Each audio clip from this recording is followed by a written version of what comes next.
কি বলছিলাম? আল্লাহ পাক বলছেন বান্দা জান্নাতি ব্যক্তি উপর থেকে বলছে তুই জাহান্নামে কেন এলি, আসার কারণটা কি? তখন জাহান্নামী বলবে ভাই আমার সব ছিল, কোনো কিছুর অভাব ছিল না। কি গো, যারা নামাজ পড়ে না বরং তারা অনেক সুখে থাকে, দেখবেন টাকা পয়সা অনেক কিছু আছে, সব আছে, খালি ইচ্ছা করে করে নিজের জাহান্নামটা নিজে কিনে নিচ্ছে। ইমাম সাহেব হাতে ধরছে ভাই নামাজটা পড়ো, তোমার তো আল্লাহ পয়সা দিয়েছে। কি গো, আল্লাহ তোমার টাকা দিয়েছে, আল্লাহ জমি দিয়েছে, আল্লাহ সুন্দর বিবি দিয়েছে, আল্লাহ ঘর দিয়েছে, সব দিয়েছে, তুমি ফজরের নামাজটা পড়ো না ভাই। তুমি তো ব্যবসা করতে একটু পরে বার হবে, নামাজটা পড়ে একটু ব্যবসা করতে যাও। কি গো, বলো না বলো না? হ্যাঁ, তুমি আসরের নামাজটা একটু পড়ে নাও, সব কিছু আল্লাহ দিয়েছে, অভাব কিছু রাখেনি। তখন কি বলে? তখন একটাই কথা বলে যে আমার হাতে সময় নাই। বলে না বলে না? হাতে সময় নাই, এত ব্যস্ত সময় নাই। এবার কোরআন শোনাচ্ছে, জাহান্নামের গাড্ডায় পড়ে পড়ে চিৎকার করে বলবে ভাইপো, ওরে তুই যখন নামাজে গিয়েছিলিস তুই আমাকে হাত ধরেছিলিস, তুই আমার গলায় দড়ি দিয়ে ডেকে কেন নিয়ে গেলি না? ও ভাইপো, তুই ফজরের সময় চলে গিয়েছিলিস, তুই আমার দরজা ভেঙে ফেলতে পারলি না? তুই মসজিদে গিয়ে নামাজ পড়েছিলিস, তুই আমার কানটা ধরে তো টেনে যেতে পারলি মসজিদে যাওয়ার জন্য। ইস, সত্যি কত বড় ভুল করেছিলাম জানিস? চারটে উত্তর সেদিন জাহান্নামী দেবে। প্রথম কি? ক্বালু লাম নাকু মিনাল মুসাল্লিন। প্রথম উত্তর জাহান্নামী দেবে। জাহান্নামী বলবে ভাই টাকা ছিল, পয়সা ছিল, জমি ছিল, সম্পদ ছিল, স্ট্যাটাস ছিল, সুন্দরী বিবি ছিল, স্মার্টফোন ছিল, আইফোন ছাড়া চলতাম না, বুলেট ছাড়া ঘুরতাম না, এসি ছাড়া ঘুমাতাম না, কোনোদিন সুন্দরী নারী ছাড়া রাত কাটাতাম না, আবার মাঝে মাঝে মাল খেতাম। মাল মানে কি? মাল খাওয়া লোক সমাজে তৈরি হয়ে গেছে। সবকিছু ছিল, কিন্তু আমাদের মধ্যে কখনো নামাজ ছিল না। নামাজ থাকলে আজকের জাহান্নামে কখনো আসতে হতো না। দ্বিতীয় কারণ বলবে ওয়ালাম নাকু নুতিমুল মিসকিন, আর মিসকিনদেরকে কখনো খাদ্য খেতে দিতাম না। আর তিন নম্বর ওয়া কুননা নাখুদু মাআল খাইদিন, আর আলেম ওলামা দ্বীনের দায়ীদেরকে, কোরআন প্রচার করত যারা, ইমাম সাহেব, মৌলভী সাহেব, আল্লাহওয়ালা ব্যক্তিদের, আলেম ওলামা, টুপি দাড়ি ওলাদের সব সময় আমরা সমালোচনা করতাম। খালি মনে করতাম মৌলভীরা কি করে, এদের কি সমাজে কাজ আছে। আলেম ওলামাদের টিটকারি বিদ্রুপ করতাম, নামাজি পরেশগার লোককে ঠাট্টা বিদ্রুপ করতাম। আর চার নম্বর হলো ওয়া কুননা নুকাদ্দিবু বিয়াউমিদ্দিন, আর কিয়ামতের দিনকে আমরা মিথ্যা মনে করেছিলাম, ভেবেছিলাম কিয়ামত বলে কিছু নাই, মরণ হয়তো হতে পারে, কবরে লাশ তো পচে যাবে, আবার উঠতে হবে না। আল্লাহ বলছে ফামা, এই কথাটা শুনলে চোখ একদম চরকাজ হয়ে যাবে। বলে কি কথা বলুন?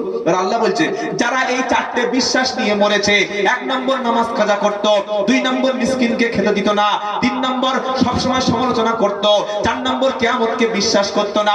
আল্লাহ বলছে ফামা তানফাউহুম শাফাআতু শাফিঈন, কিয়ামতের দিন এমন কোন সুপারিশকারী নাই যে এই ব্যক্তির সুপারিশ করে জান্নাতে নিয়ে যেতে পারে। ডাক মিলাদের মৌলবী, ডাক পিসাবকে ডেকে আনো, ডাক বক্তাকে ডেকে আনো, বেনামাজির পক্ষে কোনো উকিল পাওয়া যাবে না।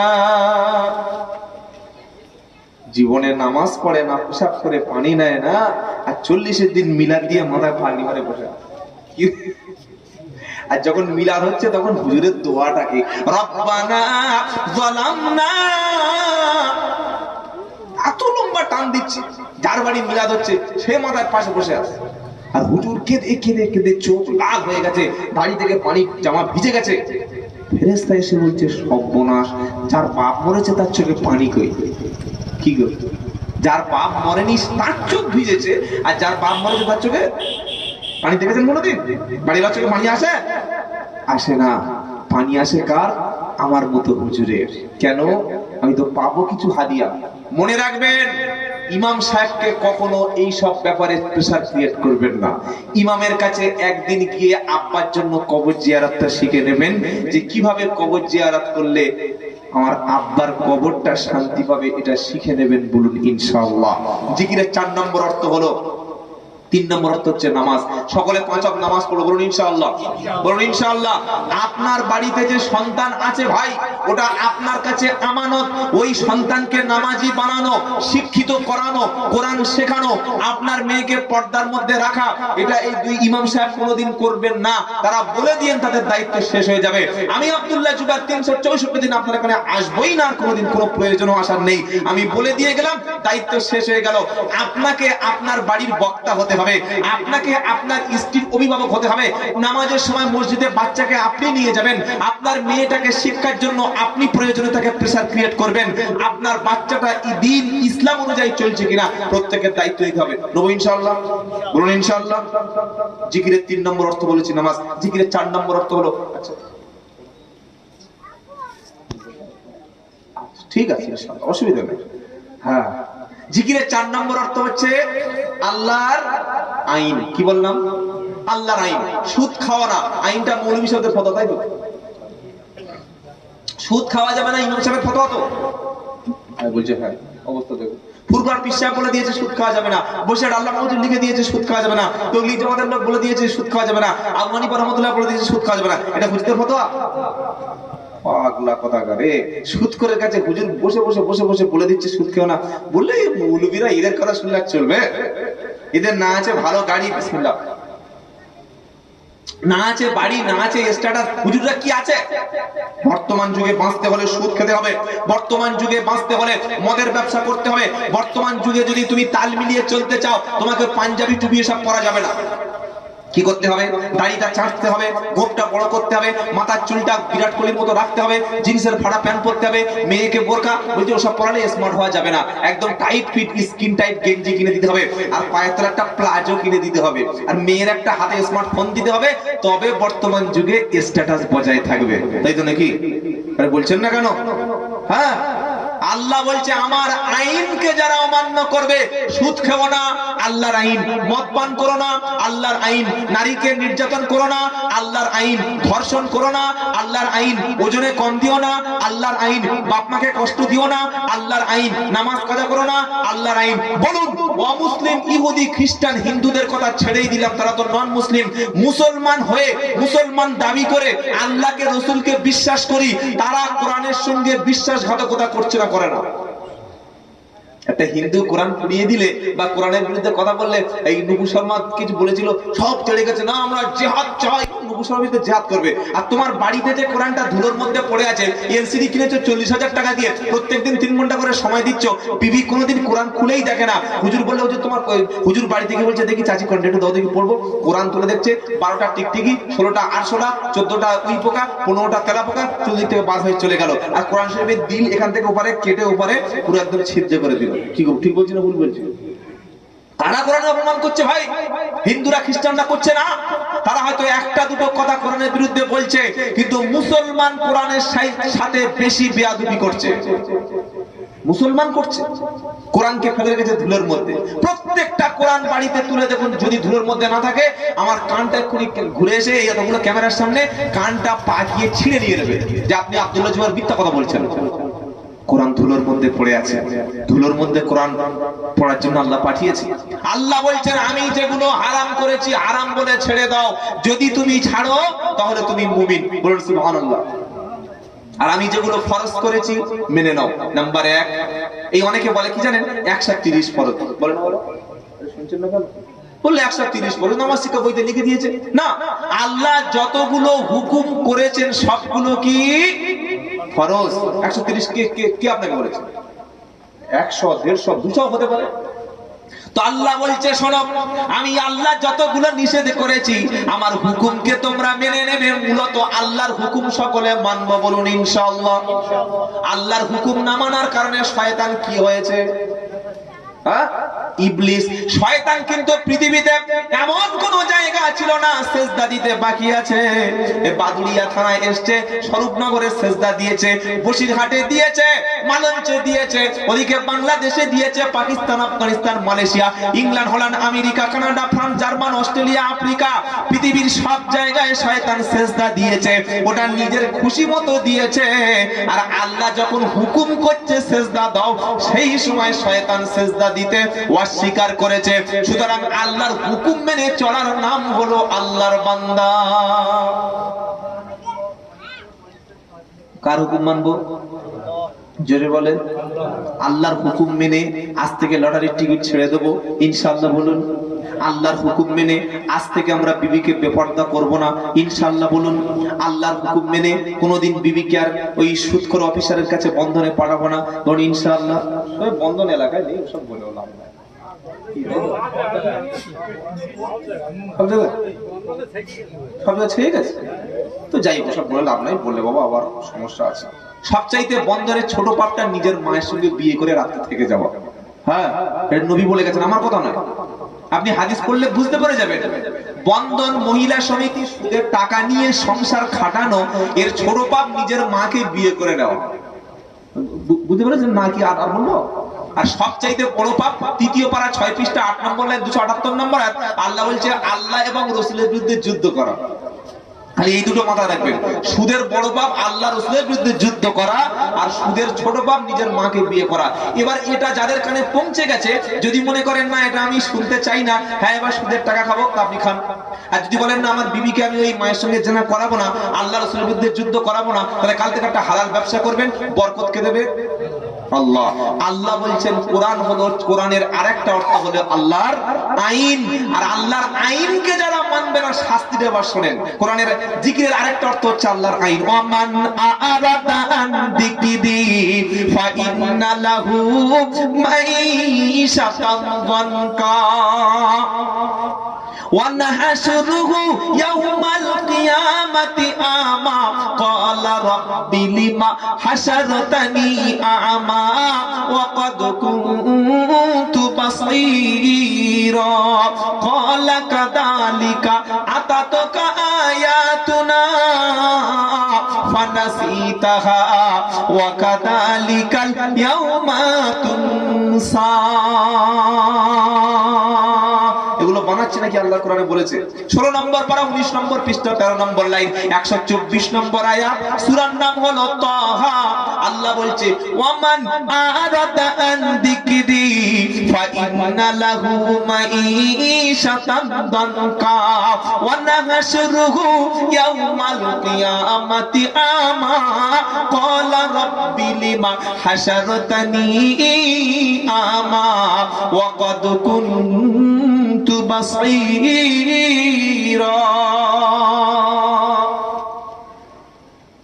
আমার জিকির থেকে, এখানে জিকিরের অর্থ কি বলেছি? আল্লাহর হুকুম। আল্লাহ বলছে শোনো, আমার হুকুম থেকে যারা মুখটা ফিরিয়ে নেবে, নাম মুসলমান কিন্তু হাঁটুর উপরে কাপড় পরে, নাম মুসলমান নামাজ কাজা করে, নামটা মুসলমান শুধু নাম মাত্র মুসলমানই দিয়েছে, মিথ্যা কথা বলে, নাম মুসলমান মেয়েকে ঠকিয়েছে, ছেলেকে ঠকিয়েছে, নাম মুসলমান খালি ঝেড়ে খাওয়ার ধান্দা, 2 নম্বরই করে খায়, কেউ টাকা পেলে জীবনে দেয় না। আল্লাহ বলছে এর মতো প্রতারক কখনো মুসলমান হতে পারে না। আমার আল্লাহ তাই বলছে ওয়ামান আরাদা আন যিকরি, আমার স্মরণ থেকে, আমার জিকির থেকে। এখানে জিকির মানে আমার হুকুম, আমার আইন থেকে যারা মুখ ফিরিয়ে নেবে, ফাইন্না লাহু মাঈশাতান দানকা, আমি আল্লাহ তার জন্য দুনিয়ার জীবিকা রুজিটা তার জন্য সংকীর্ণ করে দেব। তুমি যখন আমার হুকুম মানবে না, টাকা প্রচুর থাকবে কিন্তু ভোগ করতে পারবে না। আমার হুকুম যখন তুমি মানবে না, তোমার বিবি সুন্দরী থাকবে কিন্তু ওর কাছে ভালোবাসা পাবে না। শুনছেন আপনারা? খুব সুন্দর বিবি, সবার দিকে হাসে, সবার সঙ্গে হাসি মুখে কথা বলে, কিন্তু স্বামীর মুখের দিকে তাকিয়ে মুটেও হাসে না। কি গো, দুলাভাই আসলে গায়ের সঙ্গে বসে গা দিয়ে ঠেস দিয়ে গল্প করে, করে না করে না? দেওয়ারের সঙ্গে গল্প করে, আর বিছানায় স্বামী গেলে বলে সরে সর, শরীরটা বড্ড খারাপ লাগছে, আমার দিকে ফিরবে না। শুনছেন না? শোনেন না? আল্লাহ বলছে তুমি বিবিকে বিপর্দা করেছো, এটার রেজাল্ট এই। আমার হুকুম যখন তুমি মানবে না, তোমার জীবিকা রুজিকে সংকীর্ণ করে দেবো, ভোগ করতে পারবে না। প্রচুর টাকার মালিক, যাকাত দেয় না, মসজিদ মাদ্রাসার জন্য দান করে না। 40 বছর বয়সে সুগার হয়ে গেল, তার 3 বছর পরে কিডনি খারাপ হলো, চোখে ছানি পড়ে গেল, কানে কালা হয়ে গেল, এবার ব্লাড ক্যান্সার হয়ে গেল। জমি এদিকে 40 বিঘে, শুয়ে শুয়ে বলছে রব্বানা, জন বয়সে মসজিদ মাদ্রাসার জন্য যদি কিছু দিতাম, ইতিমখানায় যদি কিছু দিতাম, আল্লাহ জমির টাকাটা নিয়ে গরিবকে যদি দিতাম। আজকের এই বিছানায় পড়ে এখন মনে হচ্ছে জমি কোনো কাজে লাগলো না। যার 8টা 10টা 12টা ছেলে, ওই ছেলেগুলো আল্লাহ আপনাকে দিয়েছে পরীক্ষা করার জন্য, ওই ছেলেগুলো সবগুলোকে শিক্ষিত বানাবেন, একটাও ছেলে মূর্খ রাখবেন না। মূর্খ ছেলে মানে বাপের সবচাইতে বড় দুশমন। মূর্খ মানে দুশমন, এটা লিখে রেখে দেন, এটা কেউ বলবে না। মূর্খ মানে কি বললাম বাবা, যেটা বলুন, মূর্খ মানে দুশমন। ছেলে মাল খেয়ে এসে বাপের বুকে বলে টাকা দিবি, মাল খাওয়া না ধুলে দেবো, কি দুশমন না? দুশমন না, ওটা পাড়ার লোক বললে ও কেস করে দিত না। হ্যাঁ, ছেলেরা 12টার সময় জুয়া খেলে, তাস খেলে, বলছে ঘর থেকে বার হ। বাড়ির লোক বাইরের লোক যদি বলতো ঘর থেকে বার হ, ও তারপর দিন পঞ্চায়েতের বিচার দিয়ে মাল মাথা ফেড়ে দিতে। কি গো, ছেলে দুশমন হয়ে গেছে। ছেলে কেন দুশমন হয়েছে? ছেলের হাতে আপনি শিক্ষা দেননি, স্কুলে পাঠাননি, কলেজে পাঠাননি, ইউনিভার্সিটি পাঠাননি, ওকে আল্লাহর কালামটা শিক্ষা দেননি। প্রচুর ছেলে আছে কোরআন পড়তে পারে না, প্রচুর ছেলে আছে স্কুলে যায়নি, নিজের নামটা সই করতে পারছে না। আগের যুগটা ছেড়ে দিলাম, বর্তমান যুগে কেন মানুষ মূর্খ থাকবে? আগে অভাব ছিল, আগে মানুষের ঠিক মতো খাওয়া হতো না, আগে স্কুল এতটা অ্যাভেলেবেল ছিল না, আগে অনলাইন পড়াশোনার সিস্টেম ছিল না। কিন্তু এখন তো স্কুল, কলেজ, ইউনিভার্সিটি, মাদ্রাসা, মক্তব সব ঘরে ঘরে। কি আছে না নাই? এরপরে তুমি শিক্ষার গুরুত্ব দিচ্ছ না। ছেলে 16 বছর বয়স হলো, বললো যা ব্যাঙ্গালোরে চলে যা, মুম্বাই চলে যা, হায়দ্রাবাদে চলে যা, যাবি মাসে মাসে টাকা পাঠাবি। ও কি টাকার এটিএম? আরে বলছেন না কেন? ছেলে টাকার এটিএম না। আপনার ছেলে 22-23 বছর হওয়া পর্যন্ত মাধ্যমিক, উচ্চ মাধ্যমিক, গ্রাজুয়েশন এমএ কমপ্লিট করিয়ে কোরআনটা শিখিয়ে এইবার ওকে একটা কাজ করতে দিন। এইবার কাজ করুক। ও যখন লেখাপড়া শিখে একটা কারখানায় যাবে, মাধ্যমিক পাস থাকলে ওই কারখানার একটা ম্যানেজার হতে পারতো, উচ্চ মাধ্যমিক সার্টিফিকেট থাকলে, ইংলিশটা পড়তে পারলে ও ওই কারখানার একটা ম্যানেজার হতে পারতো। কলম শুধু করে হিসাবটা সই করবে, মাসে 22,000 টাকা পাবে। ও পড়াশোনা শিখেনি, গাধার মতো খেটেই যাচ্ছে। মাসে শেষে ওর বেতন কত? 6,000 টাকা। ও তো ইংলিশ জানে না, ও তো বাংলা জানে না, ওই ফ্যাক্টরিতে কাজ করে। আর একজন খালি বসে বসে কে গাড়ি ঢুকছে, মাল দিচ্ছে, মাল এক্সপোর্ট করছে, মাল ইনপুট করছে, বসে বসে কম্পিউটার লিখছে, মাসে 50,000 টাকা মাইনে। কি ঠিক বলছি না ভুল বলছি? আর তোমার ছেলে পড়েনি, ওই গাধার মতো খেটে গিয়ে রাত দিন খেটে মাসে শেষে 6,000, আর উল্টো পাল্টা করলে ধরে দেবে। এটা শিক্ষা, এটা মাথায় রেখে দেবে। সকলে বলুন আমরা আমাদের সন্তানকে লেখাপড়া শিক্ষা দেবো ইনশাআল্লাহ। মোদিকে দোষ দিয়ে লাভ নাই, বিজেপিকে দোষ দিয়ে লাভ নাই, হিন্দুদের দোষ দিয়ে লাভ নেই, খ্রিস্টানদের দোষ আপনি কি করে দিচ্ছেন? আপনি কি করে বলছেন ওরা আমাদের শত্রু? আমাদের মুসলমানদের সবচেয়ে শত্রু, বড় শত্রু হলো অশিক্ষা, কুশিক্ষা, মূর্খতা। আজ মুসলমান, প্রচুর মুসলমান আছে দেখে একটা কোরআন পড়তে পারে না। প্রচুর মুসলমান আছে নিজের বাপকে বাপ বলে স্বীকার করে না। কি আছে না নাই? বাপকে বাপ বলে ডাকে না। এটা কেন হয়েছে? ওর মধ্যে শিক্ষা নাই বলে। একটা মুফতি সাহেব, একটা আলেমের নাম বলুন যে তার বাপকে কাঁদিয়েছে, মাকে কখনো কাঁদিয়েছে, মাকে খেতে দেয় নাই, ঘর থেকে বার করে দিয়েছে। জীবনে পাবেন না। যখন কোরআন শিখবে সন্তান, ইলম অর্জন করবে, বাপ মাকে পীরের শ্রেষ্ঠ আসন দান করবে। আর সন্তান যখন কোরআন জানবে না, শিক্ষা তার মধ্যে থাকবে না, হালাল হারাম পথ একদম ধুনে দেবে, ওর কাছে কোনো বাদ বিচার থাকবে না। তাই আল্লাহর কোরআনের তৃতীয় চতুর্থ জিকিরের অর্থ হলো আল্লাহর আইন জীবনের প্রত্যেক জায়গায় মানতে হবে। মানব বলুন ইনশাআল্লাহ। আপনি বেঁচে থাকতে থাকতে আপনার ছেলে আপনার মেয়ের মধ্যে জমিগুলো ফয়সালা করে দিন। আপনি হাজী সাহেব মুখে দাঁড়িয়ে দেখেছেন, কাবা শরীফে গিয়ে কাঁদছেন, আর ওই জমি ভাগ করছেন না কেন? বলছেন না আমার ছেলেপুলেরা ওরা খাবে। ঠিক আছে, আপনি ছেলের জমি যতটা দিয়েছেন, মেয়ে তার হাত দিয়ে তবে কবরে যাবেন। আর যদি ছেলেগুলোর জন্য জমিটা লিখে দেন, মেয়েদের নামে জমি না দেন, কিয়ামতের দিন আপনার হজ, আপনার দাড়ি, আপনার টুপি বেইনসাফি নাইনসাফি হক মারার জন্য জীবনে জান্নাতে প্রবেশ করতে পারবেন না। মাথায় রেখে দেবেন। মানুষের হক মেরে জান্নাত খুঁজবেন না, মানুষের হক মেরে সাজদায় গিয়ে জান্নাত পাওয়া যায় না। আগে জনগণের হকটা প্রতিষ্ঠা করতে হয়, মানুষের অধিকারটা ফিরিয়ে দিতে হয়। আল্লাহ বলছেন যারা আমার আইন থেকে মুখ ফিরিয়ে নেবে, কিয়ামতের দিন তাকে অন্ধ করব। সে বলবে ক্বালা রাব্বি লিমা হাসারতানি আমা কিয়ামতের দিন বান্দা বলবে আল্লাহ আজকের হাসরের ময়দানে জান্নাত কোথায়, পুলসিরাত কোথায়, মিজান কোথায়, নবী কোথায়, কিছু দেখতে পাচ্ছি না। আল্লাহ বলল দুনিয়াতে বড় বড় মোটা মোটা দুটো চোখ দিয়েছিলাম, 60 বছর 70 বছর 80 বছর হায়াত দিয়েছিলাম। এগুলো থাকার পরে যখন আমার আইন তুমি মানলে না, আমার স্মরণ যখন তুমি করলে না, ওই চোখটা আমি কেড়ে নিয়েছি। আজকে তুমি জাহান্নাম ছাড়া কিছু দেখতে পাচ্ছ না। যারা ওই আল্লাহর স্মরণ থেকে, আল্লাহর হুকুম থেকে মুখ ফিরিয়ে নেবে, কিয়ামতের দিন কাফেররা শুধু জাহান্নামটাই দেখতে পাবে। আমাদের সমাজে কিছু প্রাণী আছে জানেন, যারা রাত্রেবেলা ছাড়া দেখতে পাবে। কি গো? হ্যাঁ, কি আছে? চামচিকা আর বাদুড়, এরা দিনের বেলা বার হয়, দেখেছেন? দিনের বেলা বাদুড় না, পেঁচা, চামচিকা, বাদুড় রাত হলে তবে এরা বার হয়, দিনের আলোতে চোখ বুঝিয়ে যাদের কিছু দেখতে পায়।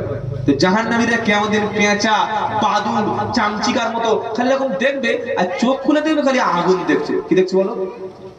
ওরা বলবে ক্বালা রাব্বি লিমা হাসারতানি আমা, ওগো আল্লাহ, ওগো আল্লাহ তুমি আমার বন্ধ করলে। আমি দুনিয়ায় মোবাইল দেখতাম ঘন্টার পর ঘন্টা, বাজারে বসে গল্প করতাম, হালাল হারাম কত কি না দেখেছি আল্লাহ, খারাপ জিনিস ভালো জিনিস সব দেখেছি। আল্লাহ সে চোখ দুটো গেল কই? আল্লাহ সত্যি কি আমার চোখে সমস্যা হয়েছে?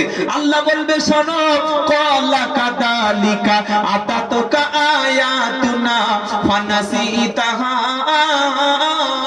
ওয়া কাদালিকাল ইয়াউমা তুনসা। তুমি দুনিয়াতে আমার স্মরণ হতে, আমার বিধান হতে যখন তুমি ভুলে গিয়েছিলে, আমার নিদর্শনগুলো যখন তুমি দেখতে পাওনি, আমি আল্লাহ ভেবেছি আখিরাতে তোমার চোখটা রেখে কোনো লাভ নাই। তুমি দুনিয়াতে ভুলে গিয়েছিলে, আমি আল্লাহ আখিরাতে তোমার ভুলে গেলাম। তাই আখিরাতে যদি জান্নাতি হতে চাই, আল্লাহর হুকুমগুলো সকলে মানবো ইনশাআল্লাহ। বলুন আল্লাহর হুকুমের সঙ্গে বিরোধিতা করবেন না। আল্লাহর হুকুমকে সকলে মানবো, 5 ওয়াক্ত নামাজ পড়বো, সত্য কথা বলবো, হালাল খাবো, পড়ুন ইনশাআল্লাহ। জিকিরের 5 নম্বর অর্থ হলো আল্লাহর স্মরণ। কি বলেছি বাবা? জিকিরের 5 নম্বর অর্থ আল্লাহর স্মরণ। কোথায় লেখা আছে? চলুন কোরআন। ফাদকুরুনি, কি সুন্দর কথা আল্লাহ বলছেন। আল্লাহু আকবার। ফাদকুরুনি আযকুরকুম ওয়াশকুরুনি ওয়ালা তাকফুরুন। জোরে হবে না? চলতে বসতে উঠতে স্মরণ করবে বান্দা তুমি। কেন? কারণ তুমি বান্দা যেখানে, আমি আল্লাহ আছি সেখানে। ফাদকুরুনি আযকুরকুম ওয়াশকুরুলি ওয়ালা তাকফুরুন। বান্দা তুমি যদি আমার স্মরণ করো, আমি আল্লাহ তোমার স্মরণ করব। জোরে হবে না? পশ্চিম বাংলায় তৃণমূল, সিপিএম আছে, কংগ্রেস আছে, বিজেপি আছে, কি আছে না? কেউ যদি বাড়িতে বসে বসে জিকির করে, সালাম ফিরিয়ে মাথায় হাত দিয়ে মমতা মমতা মমতা মমতা মমতা মমতা মমতা 33 বার মমতা শুনছেন? হ্যাঁ। 34 বার রাহুল গান্ধী রাহুল গান্ধী রাহুল গান্ধী রাহুল রাহুল রাহুল রাহুল 34 বার, আর 33 বার মোদি মোদি মোদি মোদি মোদি মোদি মোদি মোদি। কতবার হলো বলছেন না কেন? 100 বার। 33 33 আর 34, 33 বার মমতা, 33 বার রাহুল, 34 বার মোদি।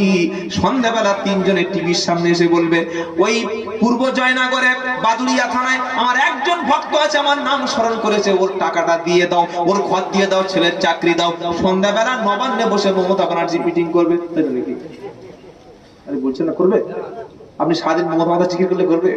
আমার আল্লাহ বলছে শোনো, তুমি যখন দুনিয়াতে বসে দোকানে, কাজের ফাঁকে, খাওয়ার মাঝে, ঘুম থেকে উঠে কিংবা শুতে যাওয়ার পরে একবার যখন বলেছো আল্লাহু আকবার, কি সুন্দর নাম আল্লাহু আকবার, একবার যখন আমার স্মরণ করেছো, আমি আল্লাহ ফেরেশতাদের মজলিসে তোমার মতো বান্দার নামটা স্মরণ করেছি। জোরে বলুন সুবহানাল্লাহ। বান্দা তুমি দাঁড়াতে বসে উঠে শুয়ে আমার স্মরণ করবে।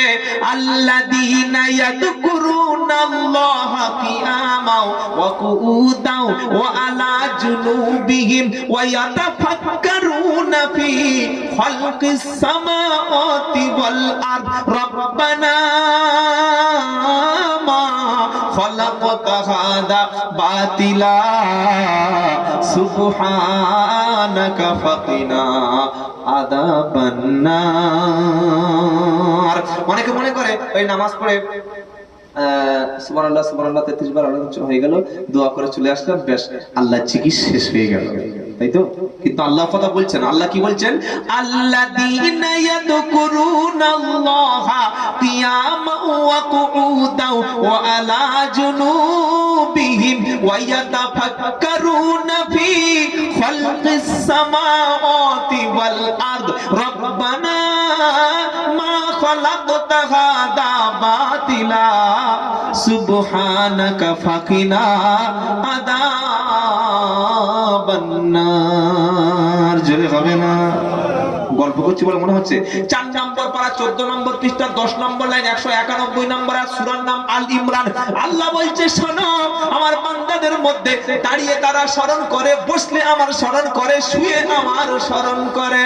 জোরে বলো।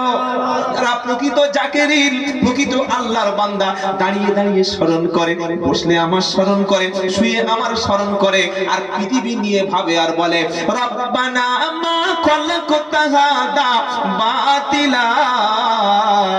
আয় আল্লাহ, পৃথিবীতে তুমি অনর্থক কিছু সৃষ্টি করনি, সুবহানাকা ফাকিনা আযাবান নার।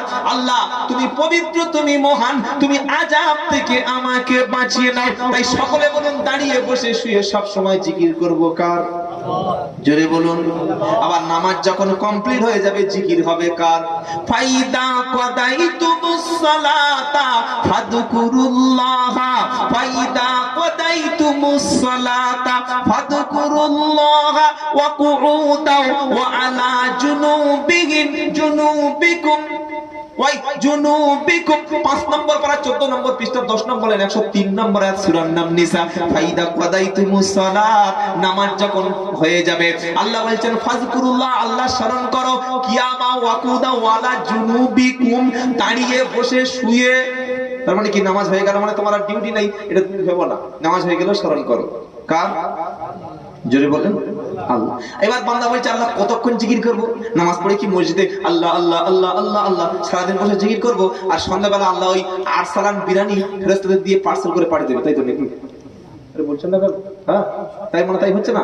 আল্লাহ বলছে নামাজ হয়ে গেল জিকির করো, তো বান্দা বলছে এই তো আল্লাহ জিকির করতে বলেছে, নামাজ হয়ে গেছে বসে বসে আল্লাহ আল্লাহ ইল্লাল্লাহ ইল্লাল্লাহ ইল্লাল্লাহ সুবহানাল্লাহ সুবহানাল্লাহ জিকির করে যাচ্ছে। দুপুর হয়ে গেছে, 1টা বেজে গেছে, ছেলেগুলো বলছে আব্বা খাবে না?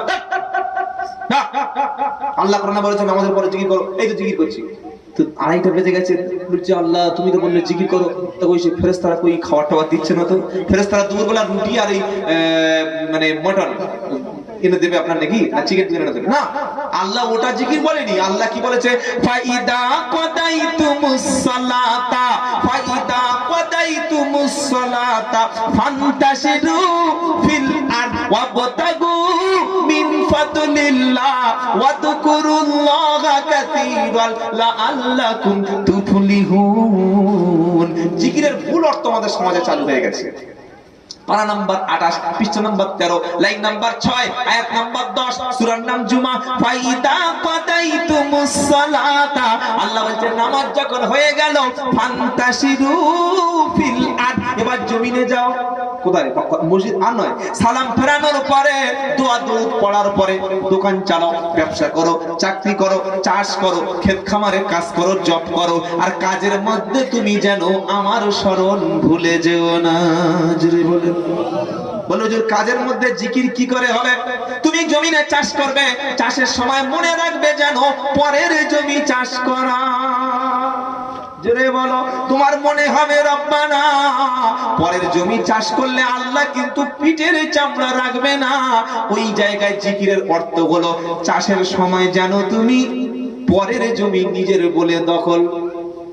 প্রচুর মুসলমান আছে, ওর পাশের জমি থাকলে বুঝতে পারা যাবে কত বড় আল্লাহর ওলি। কি গো, ওর পাশে ঘর বাঁধলে বোঝা যাবে কেমন ফেরেশতা। 1 বিঘত না 1 ইঞ্চি জায়গা ছাড়ে না, বরং পাশের জমি নিজের বলে চাষ করে। নবী বলল 1 বিঘত জায়গা যদি কেউ দখল করে নেয়, কিয়ামতের দিন 7 তবক জমিন তার গলায় ঝুলিয়ে দেওয়া হবে। খাও চাচা, কত মাল খাবে খাও।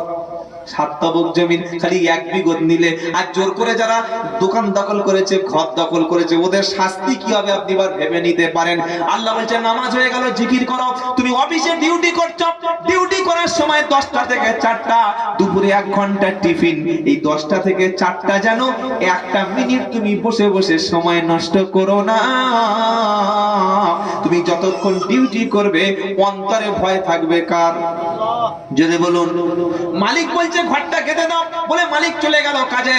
3টের সময় মালিক এসে বলছে কতটা কাজ হয়েছে? বলছি এতগুলো ইট খেতে দেখতে পাচ্ছ না, পুরো বসে বসে ছিল। 8 ঘন্টা কাজ করেছে 20 মিনিট, বিড়ি খাচ্ছে 20 মিনিট, পেশাব করতে 20 মিনিট, দুপুরে 3 ঘন্টা ফাঁকি দিয়েছে।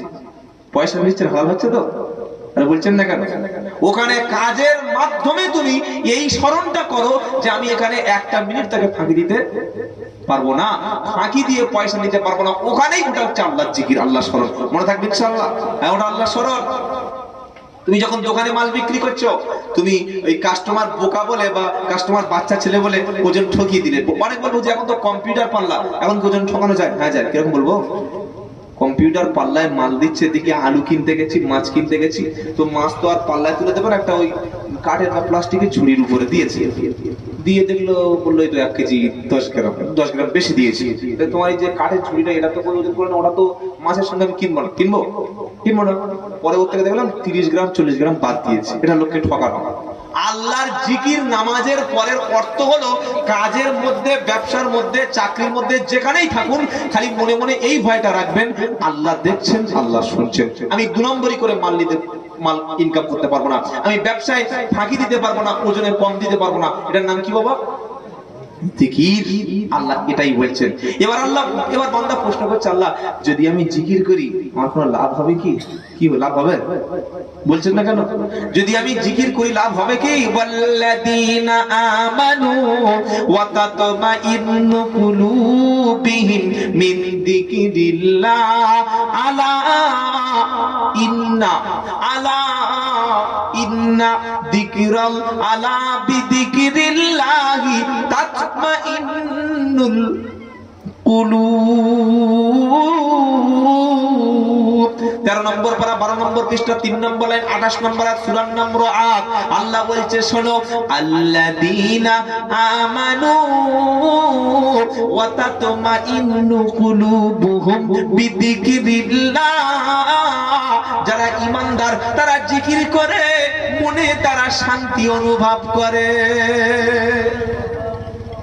আচ্ছা মাছ কোথায় থাকে? গাছে থাকে, তাই তো? পানি থাকে? পানিতে মাছ থাকলে শান্তি পায়। দুনিয়াতে মাছ উঠে গেলে মাছের তখন অক্সিজেন শেষ হয়ে যায়, মানে পানিতে যেটা মাছের জন্য প্রয়োজন ওটা দুনিয়াতে থাকে না। মাছ তখন বেশিক্ষণ বাঁচতে পারে না, পানি ছাড়া মাছ চলতে পারে না।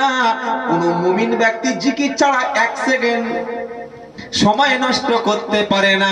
চলতে বসতে উঠতে জিকির করবে কার? আল্লাহ। তাই কোরআন শোনাচ্ছে ওয়াল্লাযীনা আমানু ওয়া তাতমাইন্নু কুলুবুহুম বিযিকরিল্লাহ, যারা ঈমানদার তারা জিকিরে মনে মনে শান্তি পায়। জোরে বলো সুবহানাল্লাহ।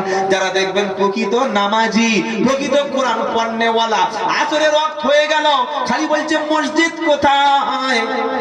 যেখান থেকে 2 মিনিট বলে চল মসজিদে যাবো। মসজিদ খোঁজে না যারা প্রকৃত নামাজি? হ্যাঁ মসজিদ খোঁজে। যারা তাহাজ্জুদ পড়নেওয়ালা, রাত হয়ে গেলে তাহাজ্জুদ ছাড়া তারা ঘুমায় না। মাতাল রাত্রে বেলা মাল ছাড়া ঘুমায় না। যারা খারাপ নারীর সঙ্গ নিয়ে ফেলেছে, রাত্রে বেলা খারাপ নারী ছাড়া ঘুমাতে পারে না। যারা টাকার পিছনে ছুটছে, ও দিনে একটা মোটা টাকা ইনকাম না করে ঘুমায় না। আর যারা আল্লাহওয়ালা, আল্লাহর জাকিরিন বান্দা হয়ে গেছে, আল্লাহর নৈকট্য লাভ করেছে যারা, আল্লাহ বলছে আল্লাযীনা আমানু ওয়া তাতমাইন্নু কুলুবুহুম বিযিকরিল্লাহ, যারা ঈমানদার, আল্লাহর জিকির, আল্লাহর স্মরণে তাদের অন্তরে শান্তি আসে। শান্তি মদে আছে, গাঁজায় আছে, টেনশনে মদ খাচ্ছে, মাল খাচ্ছে, টেনশনে দেখি ঘুমের ওষুধ খাচ্ছে খেপা। আবার কিছু কিছু যুবক ছেলে খুব টেনশন হচ্ছে বলে কানে হেডফোন দিয়ে গান শুনছে, আর পুরাতন প্রেমিকার কথা শুনে চোখ থেকে পানি ফেলছে, জল ফেলছে। কেন? বলে আমার মনে খুব অশান্তি। আল্লাহ বলছে মনের অশান্তি দূর করার জন্য মাল খেলে, সিগারেট খেলে, গাঁজা খেলে এসব কোনো লাভ হবে না। মনের অশান্তি দূর করতে পারে আল্লাহ জিকির। আর জিকিরের মধ্যে কটা বলেছি? 5টা। কোরআন পড়ো, অশান্তি দূর হবে। তুমি মানুষকে দিনের কথা বলো, অশান্তি মন থেকে দূর হবে। তুমি নামাজে দাঁড়িয়ে যাও, মনের অশান্তি দূর হবে। কি শুনছেন আপনারা? আল্লাহর হুকুম অনুযায়ী চলো, মনের অশান্তি দূর হবে। বসে বসে চোখটা বন্ধ করে সুবহানাল্লাহ, আলহামদুলিল্লাহ, লা ইলাহা ইল্লাল্লাহ এটা বারবার তুমি পড়ো, তোমার মনের কষ্টটা, দুঃখটা সঙ্গে সঙ্গে দূর হয়ে যাবে। জোরে বলুন সুবহানাল্লাহ।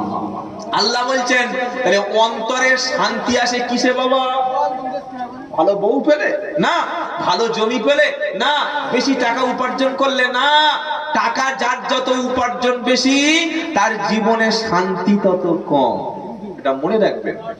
যার জীবনে দিনে 20-30 হাজার টাকা ইনকাম করে, ও মাল ঘুমোতেই পারে না। কি শুনছেন? যার জীবনে যত বেশি টাকা, যত বেশি উপার্জন, তার শান্তিটা তত ছোট হয়ে আসে। পকেটে 10 টাকা আছে, রাস্তাঘাটে দোকান ফোকান যে কোনো জায়গায় আপনি শুয়ে ঘুমোতে পারবেন। পারবেন না? পারবেন না। 10 টাকা চেনাই নি কি গো, কিন্তু পকেটে যখন 100 টাকা থাকবে, তখন ঘুমাতে গেলে রাস্তার পাশে ঘুমাবো, যদি আমার টাকাটা বার করে দেয় তখন একটু চিন্তা হবে।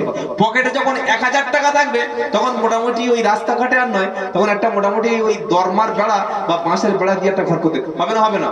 হ্যাঁ। আর কাছে যখন 1 লাখ টাকা থাকবে, তখন আর ওই পাঁচের বেড়া হবে, গ্রিল লাগাতে হবে। যদি 10 লাখ টাকার মালিক হয়, তখন শুধু গ্রিল নয়, তখন সিসিটিভি ক্যামেরা বসাতে হবে, আর দামি কুকুর আনতে হবে, চোর আসলে যেন বউ করে জেগে ওঠে। কি বলছি বাবা? যত পয়সা বেশি, তত শান্তি কম।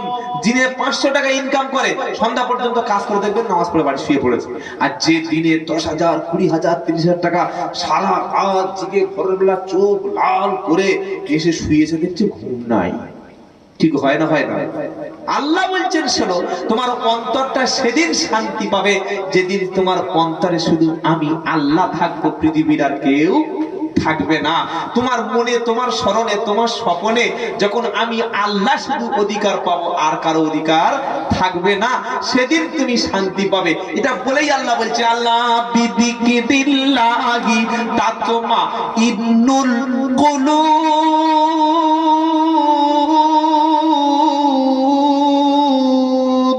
আল্লাহ বলছে শুনে রাখো, জেনে রাখো, অন্তরে শান্তি এনে দিতে পারে শুধুমাত্র আমার জিকির। জোরে হবে না? টেনশন করলে আল্লাহর জিকির করবেন, শান্তি আনবে কি? আল্লাহ।